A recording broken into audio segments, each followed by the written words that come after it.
European commission புதுசா issue பண்ணிக்கிறாங்க. ரஷ்யர்களே, நீங்க யூரோப்பியன் யூனியனுக்கு உள்ள வர்றதுக்கு விசா எடுக்கிறீங்க.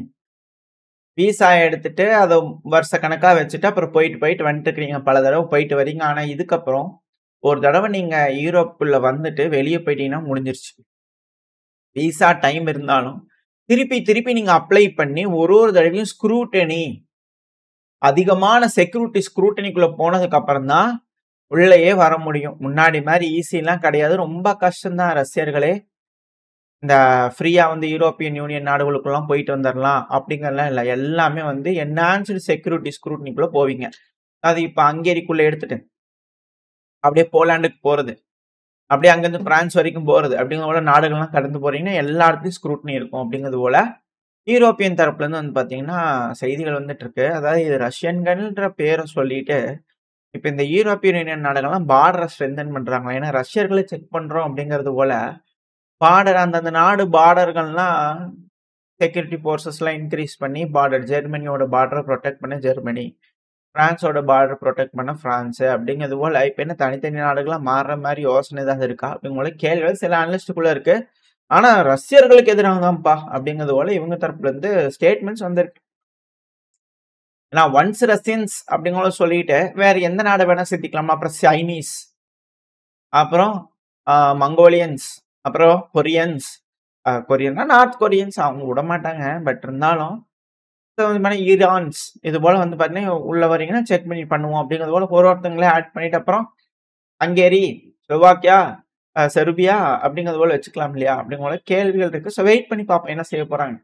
ஆனா இதுக்கான மிக முக்கியமான காரணங்கள் என்ன அப்படிங்கறத தேடி மேற்கு மீடியால அப்படியே அலைஞ்சிங்க அப்படின்னா ஒரு வழியில ஒரு ரூட்டை காட்டும். அதுதான் ஜெர்மனியோட ஒரு லூட்டினன்ட் ஜெனரல், அதுவும் ஹெட் ஆஃப் ஜெர்மனோட ஜாயிண்ட் ஆபரேஷன் கமாண்ட், அதோட ஹெட் அலெக்சாண்டர் ஷோல்ஃப்ராங்க் அவர்கள்.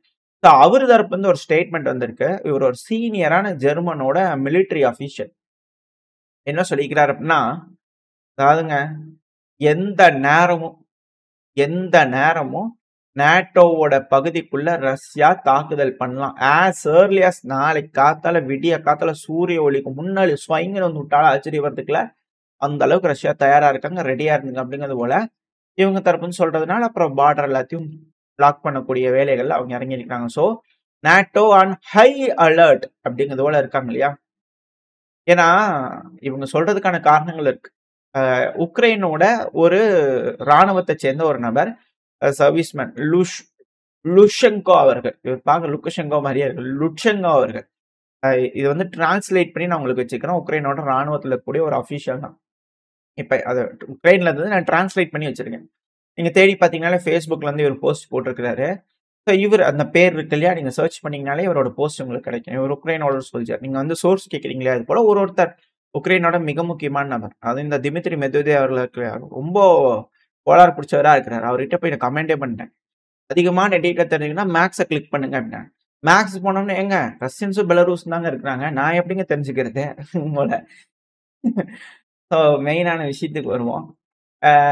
எவ்ரி 2 நிமிஷத்துக்கு ஒரு தடவை, ஒரு 2 நிமிஷத்துக்கு ஒரு தடவை ஒரு உக்ரைனோட வீரர் வந்து பாத்தீங்கன்னா ராணுவத்தை வந்து ஓடி போயிடுறாங்க. ரஷ்யால இல்ல, உக்ரைனோட அபிஷியல் சொல்றாரு. ஒரு 2 நிமிஷத்துக்கு ஒரு ஆள் ஓடி போயிடுறாங்க அப்படிங்கிற ஒரு புறம்பிக்கிறார்.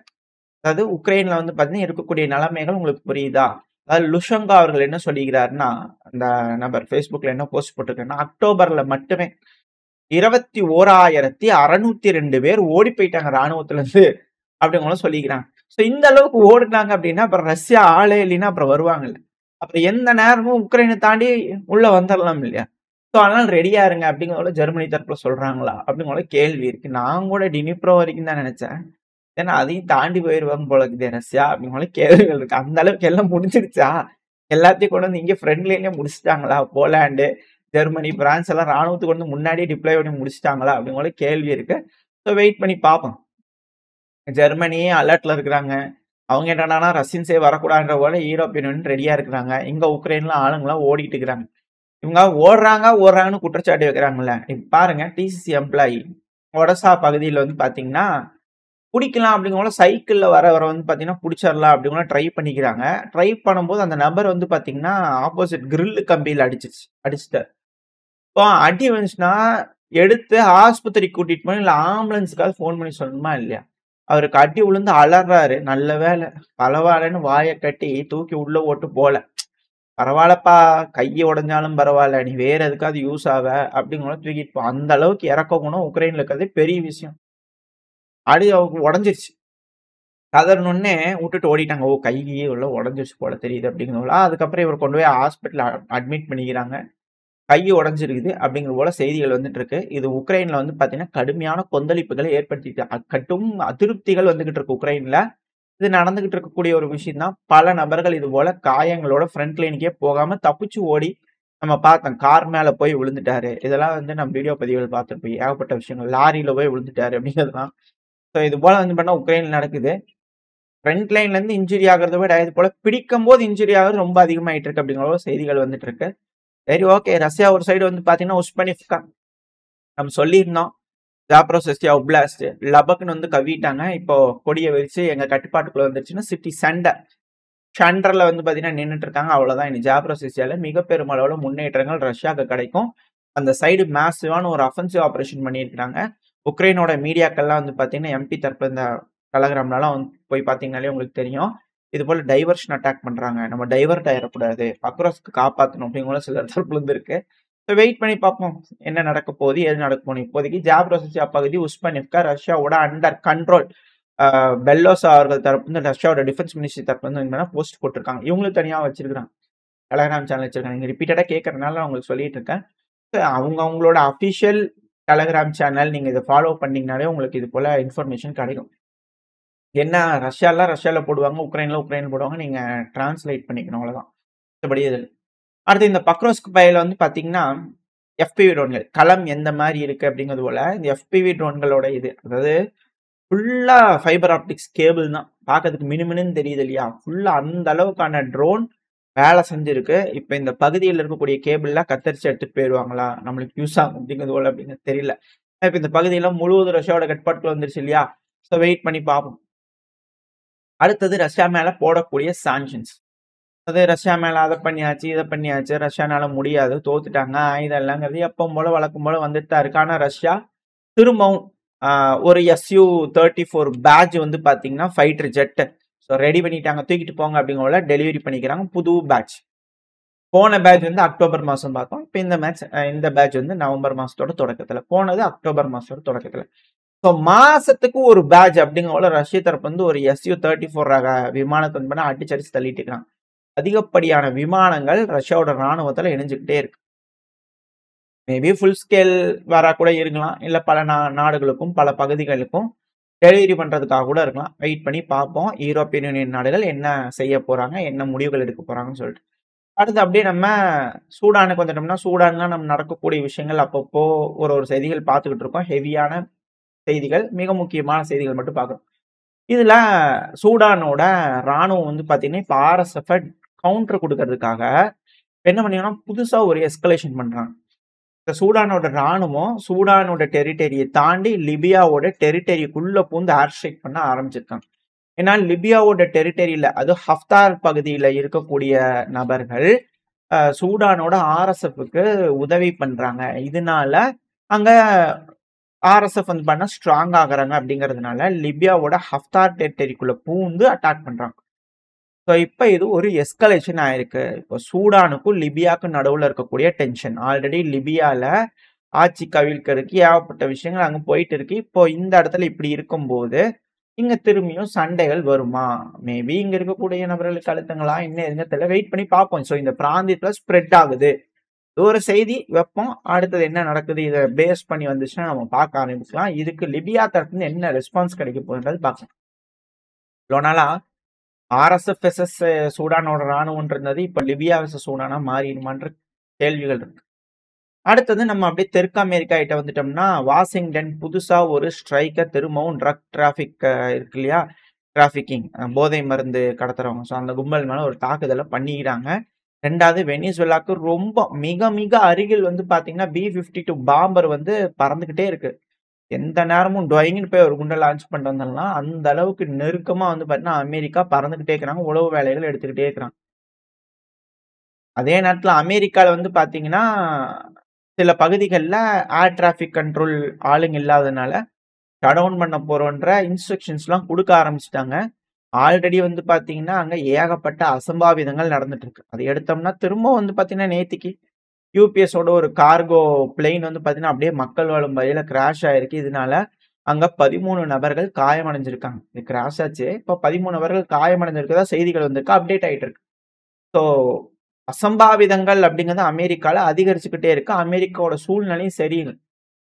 ஆனா அமெரிக்காவோட எதிரி நாடுகள் வேற லெவல்ல வளர்ந்துகிட்டு இருக்காங்க. உதாரணத்துக்கு நார்த் கொரியா திரும்ப ஒரு பெலிஸ்டிக் மிசைல டெஸ்ட் பண்ணி பார்த்துக்கிறாங்க. ஈஸ்ட் கோஸ்ட் கிழக்கு கடலோர பகுதிகள்ல டெஸ்ட் பண்ணிக்கிறாங்க. சவுத் கொரியா தரப்புல இருந்து அலறி இருக்கிறாங்க. 2வது ஜப்பான் தரப்புல இருந்து எங்க எக்கனாமிக் ஜோனுக்கு கொஞ்சம் மிக அருகையில விழுந்துருச்சுங்க. டேமேஜ் எதுவும் இல்ல. ஆனா எக்கனாமிக் ஜோன் பக்கத்துல விழுந்துருச்சுங்க. அப்படிங்களா அவங்க தரப்புல இருந்து ஒரு கதறல்கள். இன்னொன்னு சிஎன்எனோட இன்வெஸ்டிகேஷன் பகீர்னு வெடிச்சிருக்கு. அமெரிக்கால கொழுந்து விட்டு எரிஞ்சுக்கிட்டு இருக்கு. சீனா இருக்கிறாங்க இல்லையா? ட்ரமாட்டிக்கலி இன்கிரீஸ் பண்ணிக்கிறாங்க. அதாவது சும்மா படத்துல காட்டுற மாரி, படையப்பா படத்துல மாரி ஒரு பாட்டுல ஆகுறாங்களே, அது போல சீனா வந்து டெமாட்ரிக்கலி இன்கிரீஸ் ஆயிட்டு இருக்கிறாங்க. பயங்கரமா கன்ஸ்ட்ரக்ட் பண்ணிட்டு இருக்கிறாங்க. 60% மேல ஃபெசிலிட்டிஸ் எல்லாம் கன்ஸ்ட்ரக்ட் பண்ணிட்டு இருக்கிறாங்க. இன்கிரீஸ் பண்றாங்க ப்ரொடக்ஷன் ஃபெசிலிட்டிஸ. 136 ஃபெசிலிட்டிஸ்க்கு மேல மிசைல் ப்ரொடக்ஷன் ஃபெசிலிட்டிஸ் மட்டும் உருவாக்கி இருக்கிறாங்க. அது 2020ல இருந்துங்க ஒரு பாட்டுல அப்படியே பெரிய ஆள் ஆகுற மாரி ஆயிட்டு இருக்கிறாங்க. 21 மில்லியன் ஸ்கொயர் ஃபீட் அப்படியே சேட்டலைட்ட பறக்க வச்சு இன்ன சைஸுக்கு இருக்கு. அப்ப இந்த அளவுக்கு லென்த், இந்த அளவுக்கு விட்த் இருக்குன்னா, அப்புறம் என்ன சைஸ்? அப்ப எத்தன செய்வாங்க? எத்தன ஒளிச்சு வச்சிருப்பாங்க? அதுவும் ஏதாவது இடத்துல ஓப்பனிங் இருக்கா? அப்ப எங்க பங்கர் இருக்கு. ஸோ இது போல பில்டிங்ஸ்ல பங்கர்லாம் வச்சு செஞ்சிருக்கிறாங்க. டெஸ்டிங் சென்டர்லாம் இருக்குது. ஸ்ட்ரக்சர்லாம் வந்து பார்த்தீங்கன்னா, மேல இருந்து பார்க்கும்போதே சில வெப்பனோட டெவலப்மெண்ட்லாம் தெரிஞ்சுக்க முடியுது. சேட்டலைட் அந்த அளவுக்கு ஜூம் பண்றாங்க இல்லையா? மிசைலோட காம்போனன்ட்லாம் வந்து பார்த்தீங்கன்னா, சில சைட்ல விசிபிளா தெரியுது. அந்த அளவுக்கு செய்றாங்க. அது இரும்பு பட்ற ப ஃபேக்டரிலாம் வந்து பார்த்தீங்கன்னா, இரும்பு வெளிய போட்டு வச்சிருப்பாங்க. கார் கம்பெனினா கார் வெளிய நிப்பாட்டியிருப்பாங்கல்ல. ஸோ அதனால மிசைல்ன்றதுனால செஞ்சு செஞ்சு இடம் உள்ள வைக்க முடியலன்னு கொண்டு வந்து வெளிய அப்படியே சும்மா வச்சிருப்பாங்க போல தெரியுது. இது எல்லாத்தையும் வந்து பார்த்தீங்கன்னா, மேல சேட்டலைட் பார்த்துட்டு வேற லெவல்ல டெவலப் ஆயிட்டு இருக்கிறாங்க. சீனா ராபிட் குரோத்துங்க. மிசைல் அர்சனல் அதுவும் அவங்களோட நியூக்ளியர் அர்சனல் வந்து வருஷத்துக்கு 100ன்னு இன்கிரீஸ் பண்ணிட்டு இருக்கிறாங்க வார் ஹெட். என்னதான் இருந்தாலும் அமெரிக்காவோட கம்மி தான். ஆனா இவங்க இப்படி வளர்றத பார்த்தா நம்மள விட மேல போயிருவாங்களோ அப்படிங்கிற சந்தேகங்கள் இருக்கு அப்படிங்கிறது போல சிஎன்என் தரப்பு வந்து பண்ணா அப்படியே ஜூம் பண்ணி எல்லா பக்கத்துலயும் எந்தெந்த இடத்துல என்னென்ன மாதிரி பண்றாங்க, எவ்வளவு பெருசா இருக்கு அப்படிங்கிற டீட்டெயில்டான அனாலிசிஸ் விட்டுட்டு இருக்கிறாங்க. இது போலதான் அமெரிக்கா ஒரு சைடு கவர்மெண்ட் சடோன்னு அதுல பாதாளத்துல போயிட்டு இருக்குது. எல்லாத்தையும் க்ளோஸ் பண்ணிட்டு இருக்கிறாங்க. நான் எல்லாரும் பணக்காரங்களா இருந்துட்டோம்னு வச்சுக்கோங்க. எல்லாரும் 3 வேளை சோறு, இருக்க இடம், செய்ய ஒரு வேலை, அப்படியே பாட்டுக்கு போயிட்டு இருக்கு. போருக்கு வேணா எவனாவது போவாங்களா? இப்ப எல்லாம் நிறுத்தி எல்லாம் ஷட் டவுன் பண்ணி இருக்கிற பணம், சேவிங்ஸ் எல்லாம் போனதுக்கு அப்புறம் சோத்துக்கு அப்படியே இந்த விஜய் படத்துல வரும் இல்லையா? அதுலேருந்து புகை வரணும் அப்படிங்கிறதுல வந்ததுனா தானே வா அப்படின்னா வருவாங்க. காசு தரேன் வா அப்படின்னா வருவாங்க. ஸோ அதுபோல ஏதோ நம்ம யூரோப்பியன் யூனியனுக்கு சொன்னோம்ல. ஸோ அதுபோல ஏதோ ஒரு திட்டம் போட்டாங்களா அப்படிங்கிற ஒரு கேள்வி சில அனலிஸ்ட்டுக்குள்ள இருக்கு. நம்மளுக்கு இல்ல. சில நபர்கள் அது போல பேசுறாங்க. இதெல்லாம் வதந்திகள். இதெல்லாம் நம்ம நம்ப முடியுமா? இப்படிலாம் கேட்டு நம்பிராதீங்க. அமெரிக்காவோட அதிபரான டொனால்டு ட்ரம்ப் அவர்கள் தேவதூதனான ட்ரம்ப் அவர்கள் ஏதாவது சொன்னார்னா, அத மட்டும் நம்பிக்கோம். மத்தபடி எதுவுமே நம்பாதீங்க. எல்லாமே பொய்யா தான் இருக்கும். வெயிட் பண்ணி பார்ப்போம். ஓரளவுக்கான தகவல்கள் இந்த பதிவுல பார்த்திருப்போம். இதோட இந்த பதிவை நான் முடிச்சுக்கலாம். இந்த பதிவு நல்லா இருந்துச்சுன்னா உங்களோட ஃப்ரெண்ட்ஸ் அண்ட் ஃபேமிலியோட ஷேர் பண்ணிட்டு உங்களோட கருத்துக்களை கமெண்ட் செக்ஷன்ல சொல்லுங்க. கூடவே நம்ம சேனலை சப்ஸ்கிரைப் பண்ணலாம். மறக்காம சப்ஸ்கிரைப் பண்ணிக்கோங்க. அப்பதான் நம்ம சேனல் 4 பேத்துக்கு ப்ரோமோட் பண்ணி யூடியூப். ஸோ உங்களோட அன்பு ஆதரவு எப்ப எனக்கு இருக்குன்ற நம்பிக்கையில இந்த பதிவை நான் முடிச்சுக்கலாம். இந்த பதிவு நல்லா இருக்கும்னு நம்பிக்கை. அடுத்த பதிவு சந்திக்கிற வரைக்கும் ஸ்டே சேஃப். பை.